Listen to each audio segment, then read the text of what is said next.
ஜெய் ஸ்ரீ மாத்ரே நமக. ஜெய் குருதத், ஜெய் குரு பரசுராம். நமஸ்காரம். நான் கரூர்லேருந்து வல்சலா பணிக்கர், பிரசன்ன ஜோதிடர். இன்றைக்கி நம்ம மீன ராசிக்கு தை மாத பலன்கள் எப்படி இருக்குன்னு பார்க்க போகிறோம். மீன ராசியை பொறுத்த வரைக்கும் இந்த தை மாதம் ரொம்ப அதிர்ஷ்டகரமான மாதம்தான். உங்களுக்கு 6 கூடிய சூரியன் 11ஆம் இடத்துல இருக்கார். அது மட்டும் இல்லாமல் 7 கூடிய புதன் 10ஆம் இடமான தொழில் ஸ்தானத்தில் இருக்கார். இது ரொம்ப சூப்பரானது.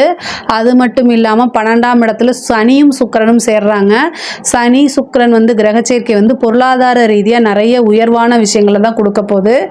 இதுக்கப்புறம் உங்களுடைய ராசியில் ராகு இருக்கார். இவ்வளோ நாளாக இந்த டென்ஷன் டிப்ரெஷன்ஸ்லாம் இருந்திருக்கும். 7 சனி உங்களோட ஜென்மத்துக்கு வரும்போது கொஞ்சம் அதிகரிக்க தான் செய்யும். ஆனால் இந்த மாதம் உங்களுக்கு நல்ல லாபகரமான மாதம்தான். பொருளாதார ரீதியாக நிறைய மாற்றங்கள், நல்ல வருமானம், நல்ல லாபம், செய்யக்கூடிய அத்தனை விஷயங்களுமே சக்ஸஸ் ஆகிறது. இது எல்லாமே ஏற்படுத்தி கொடுக்கும். செவ்வாய் உங்களுக்கு அதிர்ஷ்ட ஸ்தானத்தில் உட்கார்ந்துருக்காரு.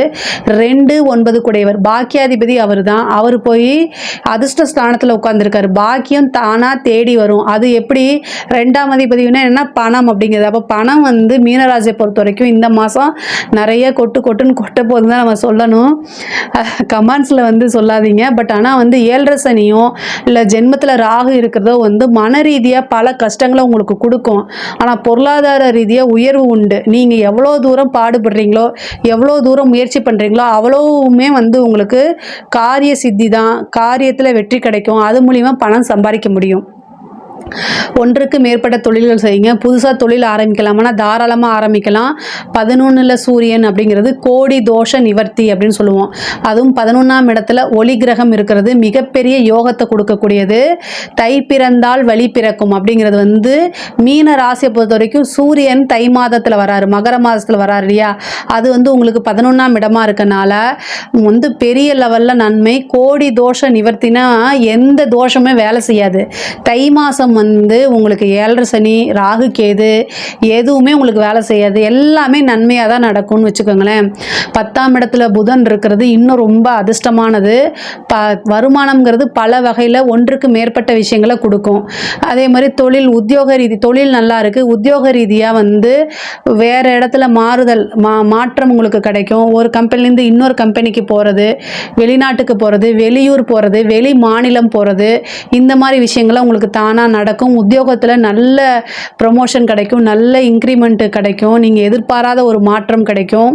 அதே மாதிரி நீங்கள் இவ்வளோ நாளாக ஒரு ட்ரீமாக வச்சுருப்பீங்க, இந்த கம்பெனிக்கு போய் நம்ம வேலை பார்த்தா நல்லா இருக்கும்னு. அது எல்லாமே இந்த மாதம் நடக்கிறதுக்கு உண்டான அமைப்புகள் இருக்குது.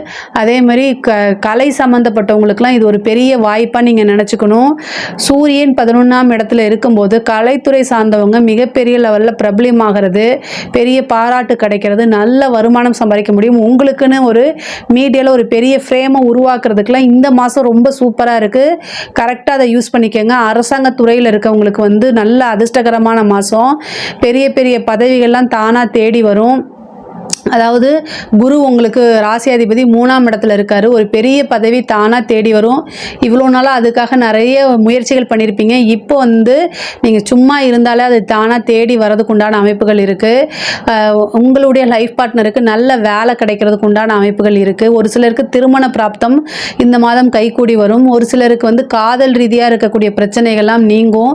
இவ்வளோ நாளாக ஒரு பெரிய ஏமாற்றத்தை சந்திச்சிருப்பீங்க. அந்த ஏமாற்றத்துலேருந்து வெளியில் வரதுக்கு உண்டான அமைப்புகள் இருக்குது. படிக்கக்கூடிய குழந்தைங்களுக்கு படிப்பில் ஆர்வம் கொஞ்சம் குறைவாக இருக்கும். பட் ஆனால் நீங்கள் அவங்களை செல்ஃப் மோட்டிவேட் பண்ணிக்கணும். வியாழக்கிழமை பிரம்மதேவர் வழிபாடு பண்ணிவிட்டு தட்சிணாமூர்த்தி வழிபாடு பண்ணுங்கள். அது ஒரு நல்ல சிறப்பான பலன்களை கொடுக்கும். படித்தாதான் நம்மளோட வாழ்க்கையில் முன்னேற முடியும். லைஃப் படிப்பு தான் நம்மளுடைய லைஃபு, எதிர்காலம் அப்படின்னு உங்களை நீங்களே செல்ஃப் மோட்டிவேட் பண்ணிக்கணும். இது ஆரம்ப கல்வி கல்விக்கும் சரி, உயர்கல்விக்கும் சரி, இதுதான் கல்வியில் மந்த நிலை, தேக்க நிலை தான் உங்களுக்கு இருக்குது. படிக்கக்கூடிய எண்ணமே வராது. இன்ஸ்டா பக்கம், சோஷியல் மீடியா பக்கம் போகலாமான்னு தான் இருக்கும். அதிலெல்லாம் பார்த்துக்கோங்க. உங்களுடைய ராசியில் ராகு இருக்கனால அறிமுகம் இல்லாத நபர்கள், தெரியாத நபர்கள்கிட்டலாம் சேட் பண்ணுறது, சோஷியல் மீடியாவில் ஆக்டிவாக இருக்கிறதெல்லாம் அவாய்ட் பண்ணிக்கோங்க. உங்களோட விஷயத்தை எதுக்கு யூஸ் பண்ணுமோ, யூட்டிலைஸ் பண்ணுமோ அதுக்கு மட்டும் சோஷியல் மீடியாவை யூஸ் பண்ணிக்கோங்க. சனி 12ஆம் இடத்திற்கு, ராகு இருக்குது. இதெல்லாமே தீங்கை ஏற்படுத்திடும்.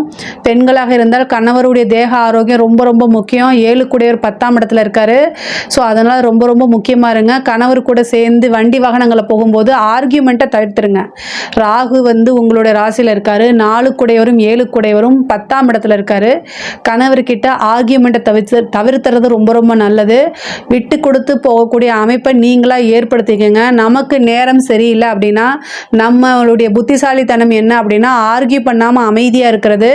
அதனால் ரொம்ப ரொம்ப அமைதியாக இருக்கணும். பூர்வீக சொத்துக்கள், தந்தை வழி சொத்துக்கள்லாம் தானாக தேடி வரும். கோர்ட்டு கேஸு பிரச்சனை, கடன் பிரச்சனை எல்லாம் உங்களுக்கு சால்வ் ஆகும். முருகன் வழிபாடு பண்ணுங்கள். கடன் ரீதியாக இருக்கக்கூடிய பிரச்சனைகளுக்கெல்லாம் ஒரு தீர்வு உங்களுக்கு இருக்குது. அது ரொம்ப ரொம்ப ரொம்ப மிகப்பெரிய யோகத்தை உங்களுக்கு கொண்டு வந்து கொடுக்கும். முருகனை வழிபாடு பண்ணுறது கடன் ரீதியாக இருக்கக்கூடிய அத்தனை பிரச்சனைகளுமே நீங்கும். அதே மாதிரி திருமண பிராப்தம்ங்கிறது தானாக கைகூடும். காதல் சம்மந்தப்பட்ட பிரச்சனைகள்லாம் வந்து நீங்கி காதலில் உங்களுக்கு நல்ல அதிர்ஷ்டம் கிடைக்கும். பெற்றோர்களுடைய அனுமதி கிடைக்கும்.